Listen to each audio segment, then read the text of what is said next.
बिस्मिल्लाहिर्रहमानिर्रहीम, अस्सलाम वालेकुम नाज़रीन। प्रोग्राम क्रॉसिंग लाइंस में खुशामदीद। मैं हूं यासिर रशीद।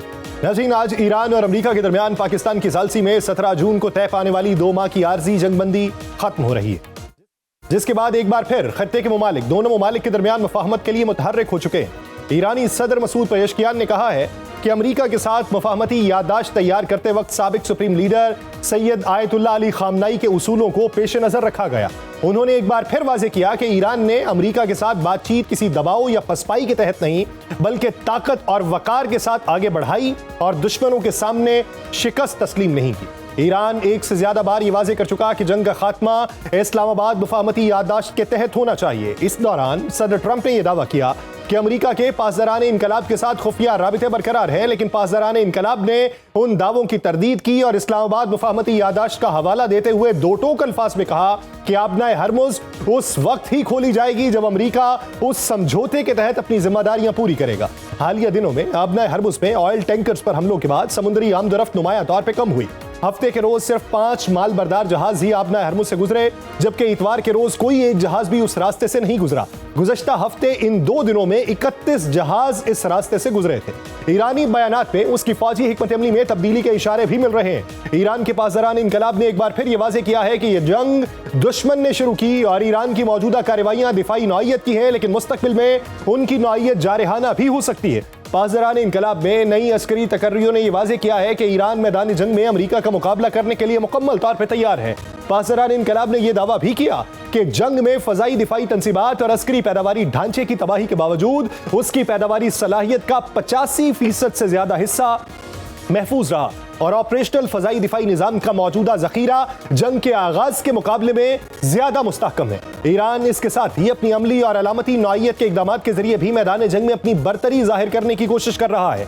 ईरानी फौज के commander in chief major general Amir Hatami ने ऐलान किया कि किसी हमलावर अमरीकी फौजी को जिंदा पकड़ने या हलाक करने वाले ईरानी शहरी या फौजी को $30,000 इनाम दिया जाएगा।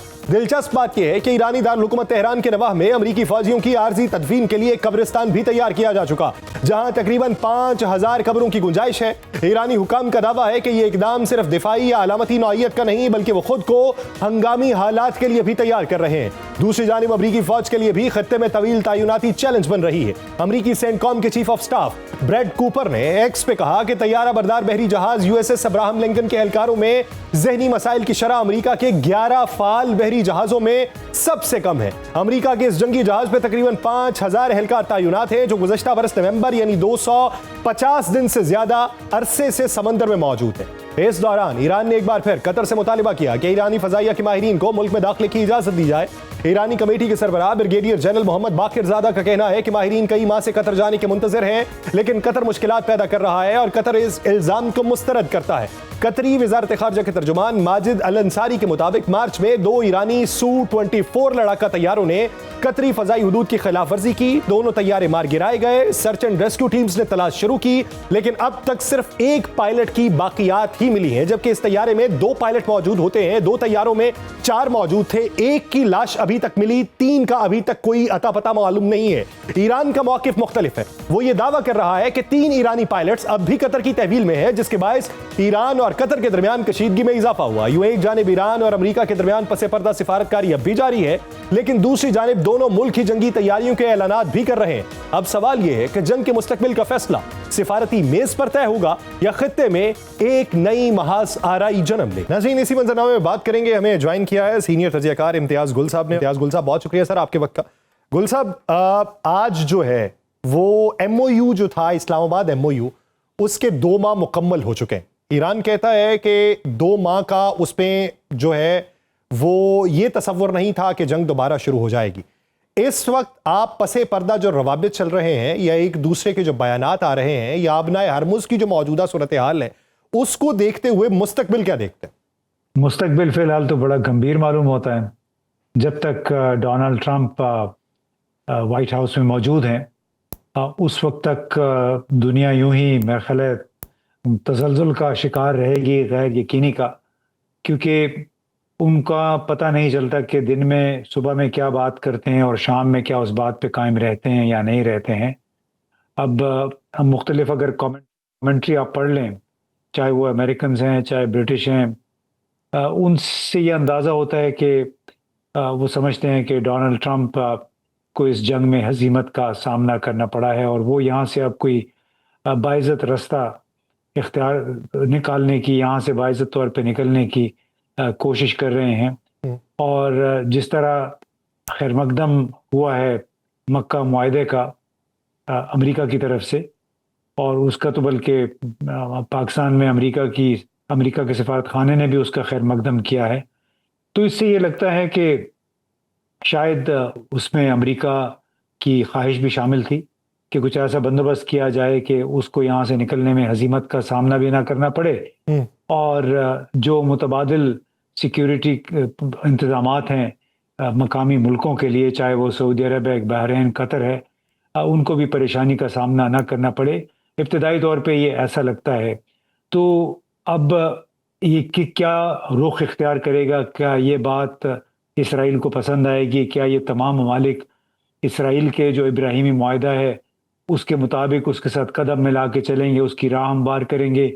जिस तरह मुत्तहिदा अरब अमारात है वो बिल्कुल एक स्ट्रेटेजिक पार्टनर है इस वक्त इसराइल का, तो क्या ये ममालिक भी वही किरदार अदा करेंगे कुछ अरसे के बाद, या फिर ये बिल्कुल एक अलग रास्ता इख्तियार करेंगे? अगर अलग रास्ता इख्तियार करेंगे तो इसका मतलब है कि मुत्तहिदा अरब अमारात और इसराइल एक तरफ और ये ममालिक एक तरफ रहेंगे, और फिर ईरान को देखना होगा कि उसके हवाले से इसराइल क्या मौक़िफ़ इख्तियार करता है, क्योंकि बार बार इसका तज़किरा हुआ है कि इसराइल तो ईरान की मौजूदा हुकूमत को, मौजूदा हैत को तस्लीम ही नहीं करता, और कई मरतबा वो इआदा कर चुके हैं उसके रहनुमा बशमूल नेतन्याहू के कि हमने ईरान को मुकम्मल तौर पे न्यूट्रलाइज़ करना है। बल्कि ताज़ा तरीन बात तो ये है कि डोनाल्ड ट्रंप ने जनूबी कोरिया के सदर से फ़ोन गुफ्तगू में उससे पूछा है कि हम ईरान के ख़िलाफ़, ईरान को के एटमी हथियारों को ख़त्म करने के लिए, उस पर कब्ज़ा करने के लिए एक इत्तेहाद बना रहे हैं, तो आप हमारे साथ शामिल होंगे कि नहीं होंगे? तो उन्होंने कह दिया कि नहीं शुक्रिया, हम इसमें शामिल नहीं हो सकते। अच्छा तो गुल साहब, बड़ी सर, इस लिहाज से गंभीर सूरत। कथा कलामी के लिए माजरत चाहता हूँ। आप कहते हैं कि एक तरफ ये तासुर मिलता है कि अमेरिका शायद वो हजीमत जो है उसको एक लिबादा पहना रहा है इसको वेलकम करके, तो इससे तो ये तासुर मिलता है कि फिर अमेरिका कहीं ना कहीं ईरानी मफादात या ईरानी मुतालिबात को मान रहा है और इस नतीजे में वो यहाँ से अपनी बिसात लपेट के निकल जाएगा, तो फिर मुस्तकबिल गंभीर क्यों दिखाई देता है? मुस्तकबिल, आपने एक नुक्ता मिस कर दिया कि वो मुस्तकबिल जो है बंधा हुआ है इसराइल के इब्राहिमी मुआहदों के साथ, और गुज़िश्ता 10-15 साल से जो सिलसिला चला हुआ है उसकी बुनियादी कोशिश यही थी कि इसराइल को इस पूरे ख़ित्ते में मेन स्ट्रीम किया जाए, उसके मशरिक़ वस्ता के तमाम ममालिक के साथ ताल्लुकात को बेहतर किया जाए, और उसी वजह से अमरीकी बहरी और जो फ़ौजी अड्डे हैं वो भी इस्तेमाल हुए बड़े बेदरेख तरीके से।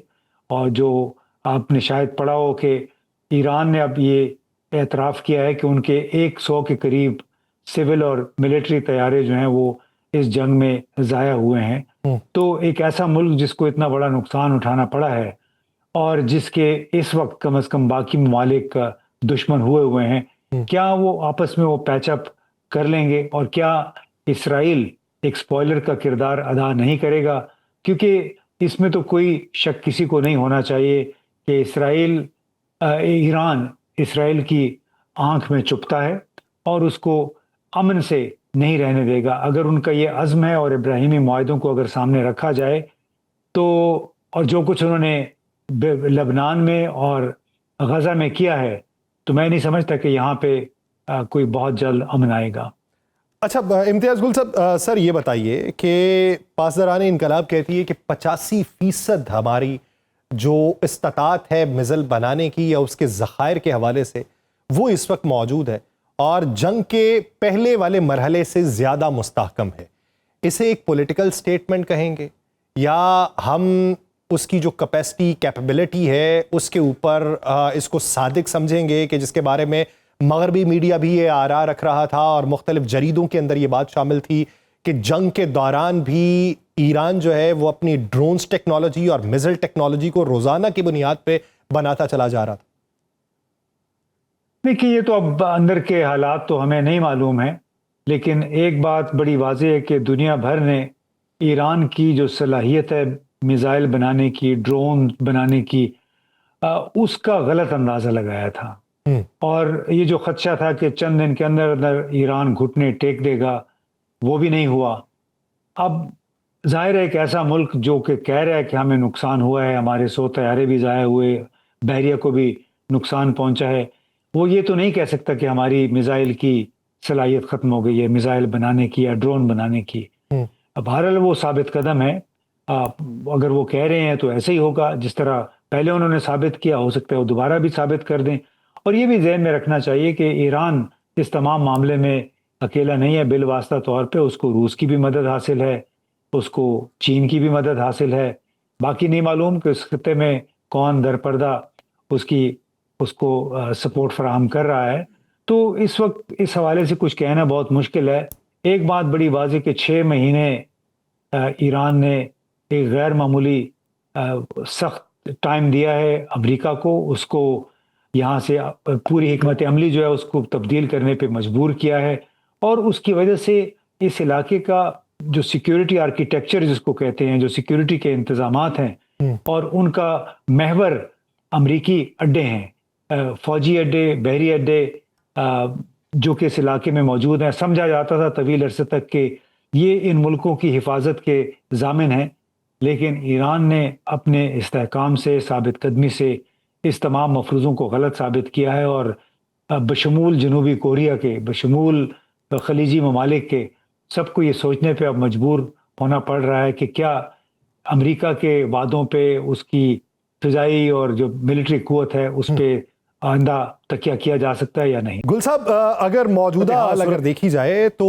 اگلا سیٹ اپ مشرق وسطیٰ میں بنتا ہوا کیا دکھائی دیتا ہے؟ آپ نے ابراہم اکارڈ کی بات کی، ابراہم اکارڈ کے اندر مشرق وسطیٰ کے ممالک شامل ہونے ہیں، تو اس کے اندر پھر پاکستان کی پوزیشن کیا بنتی ہے؟ پاکستان مشرق وسطیٰ کے ممالک میں اس طرح تو شامل نہیں ہے۔ دوسری بات یہ ہے کہ مستقبل کا جو فریم ورک ہے، وہ جو ٹرائی لیٹرل ایگریمنٹ ہے، اس کو اگر مد نظر رکھیں تو اس کا دائرہ کس حد تک وسیع ہو سکتا ہے کہ اس میں ایران اور یہ عرب ممالک بھی شامل ہو جائیں؟ دیکھیں، ایران تو مجھے نہیں معلوم، کیونکہ بنیادی سوال تو یہی ہے کہ یہ معاہدہ کس کے خلاف ہے؟ یہ سے فریقی معاہدہ کیا یہ ایران کے خلاف ہے؟ وہ سمجھ میں آتی ہے کہ یہ تمام سنی ممالک ہیں، لہٰذا ہو سکتا ہے اس کے خلاف ہو، کیونکہ باقی ملک بھی اس سے بڑے شاکی ہیں کہ ان پہ حملے ہوئے ہیں۔ حالانکہ ایران نے حملے صرف اس وجہ سے کی کہ ان ملکوں میں امریکی فوجی فضائی اڈے ہیں، یا پھر یہ معاہدہ اسرائیل کے خلاف ہے۔ لیکن پھر وہاں پہ سوال یہ پیدا ہوتا ہے کہ اسرائیل تو بہت ایک پسندیدہ لاڈلا بچہ ہے امریکہ کا، اور اس وقت پاکستان، ترکی اور سعودی عرب تینوں کے امریکہ کے ساتھ بڑے اچھے تعلقات ہیں۔ تو کیا اسرائیل کے خلاف کوئی الائنس بنا کے امریکہ کو ناراض کریں گے؟ ایسا بھی نہیں ہو سکتا۔ تو یہ جو سے فریقی معاہدہ ہے، اگر اس میں ایکسپینشن بھی ہو جاتی ہے، دوسرے ممالک بھی اس میں شامل ہو جاتے ہیں، تو پھر بھی اس کا دشمن کون ہوگا؟ کیونکہ اگر نیٹو کا معاہدہ تھا، نیٹو الائنس جو ہے اس کا تو ایک کمیونزم اس کا دشمن تھا، روس، سوویت یونین اس کا دشمن تھا۔